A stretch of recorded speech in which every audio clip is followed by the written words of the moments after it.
اس بات کا سب کو علم ہے کہ اللہ کے مقدس کلام قرآن شریف اور حدیث پاک میں جو عظمت اور اہمیت رمضان المبارک کے مہینے کو دی گئی ہے ویسا کسی دوسرے مہینے کے بارے میں نہیں کہا گیا۔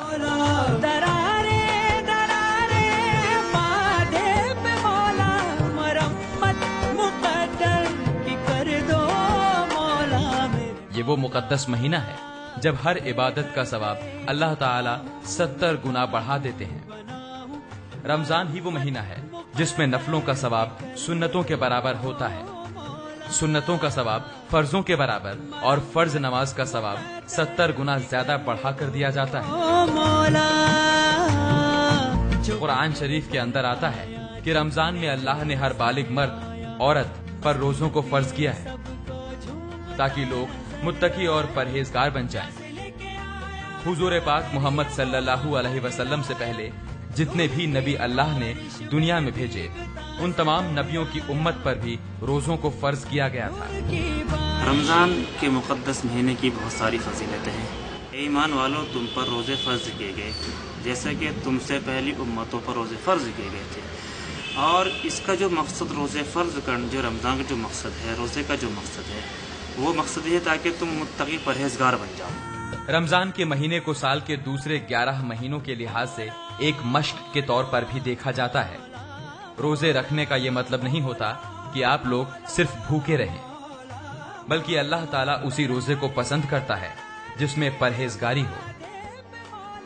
روزہ صرف بھوکے رہنے کا نام نہیں ہے، بلکہ آنکھوں کا بھی روزہ ہوتا ہے، تو کانوں کا بھی، منہ کا بھی، تو ہاتھ پیروں کا بھی۔ روزے کی حالت میں ہمیں کوئی بھی ایسا کام نہیں کرنا چاہیے جس سے ہمارے کسی بھی جز کو روزہ فاسد ہو۔ ہمیں آنکھوں سے غلط چیز نہیں دیکھنی چاہیے، کانوں سے غلط بات نہیں سننی چاہیے، غلط چیزوں کی جانب ہاتھ نہیں بڑھانے چاہیے، اور غلط راستوں پر پیر بھی نہیں ڈالنے چاہیے۔ چھپنے جو سر آیا، مستیاں پیے سب کو جھومتا نظر آیا، پیاس لے کے آیا تھا دریا وہ بھر لایا۔ رمضان اور روزے کا مقصد یہی ہے کہ اس مہینے میں تو اللہ کی عبادت زیادہ سے زیادہ کریں ہی، ساتھ ہی باقی مہینوں میں اس مہینے سے عبرت حاصل کریں اور سال بھر اچھے کام کریں۔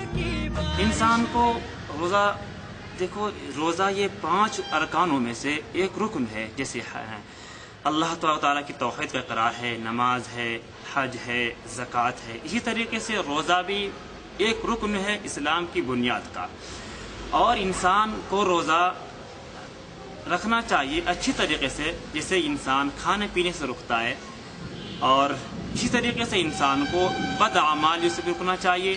انسان جسے کھانے پینے سے رکتا ہے، اپنے ہاتھ، پاؤں اور آنکھ اور کان وغیرہ کو بھی بری باتوں سے روکنا چاہیے، تبھی انسان کا مکمل روزہ ہو سکتا ہے، اور تبھی انسان کو روزے کا مکمل ثواب مل سکتا ہے۔ رمضان المبارک کی افضلیت کا اندازہ اسی بات سے لگایا جا سکتا ہے کہ اپنے مقدس کلام قرآن شریف کو اللہ نے اسی مہینے میں نازل کیا تھا۔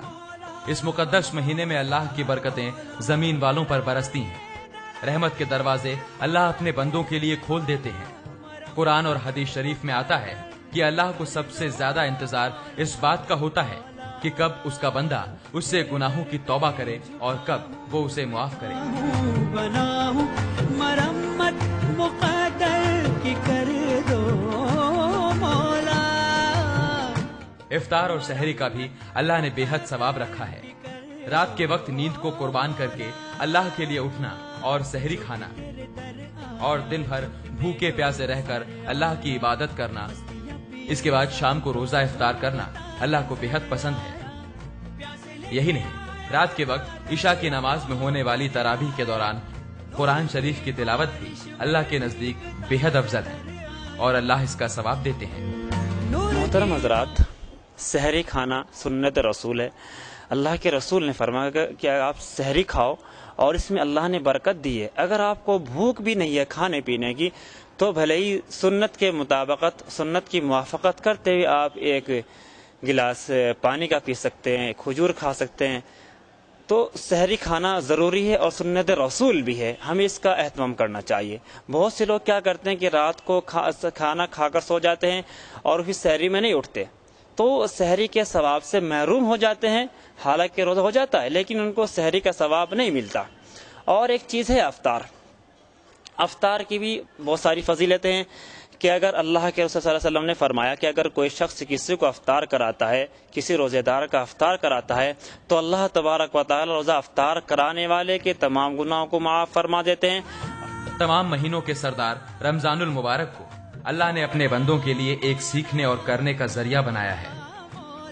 ہم نے اس پورے مہینے کے دوران جو بھی نیک عمل کیا وہی اچھے کام اب سال بھر کرنے ہیں۔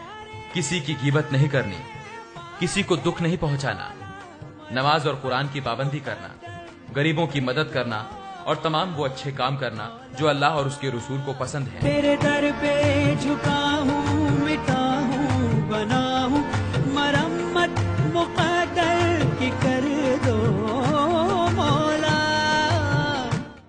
ہمارے لیے یہ ضروری ہے کیونکہ اگر ہم صرف یہ سوچتے ہیں کہ رمضان چلا گیا اور ہمارا کام بھی پورا ہو گیا تو یہ صحیح نہیں ہے، بلکہ رمضان میں اللہ نے روزے اس لیے رکھے ہیں تاکہ ہم متقی اور پرہیزگار بن جائیں اور پورے سال اچھے عمل کریں، تبھی رمضان المبارک کا اصلی مقصد پورا ہوگا۔ بھر لایا نور کی بارش میں بھیگتا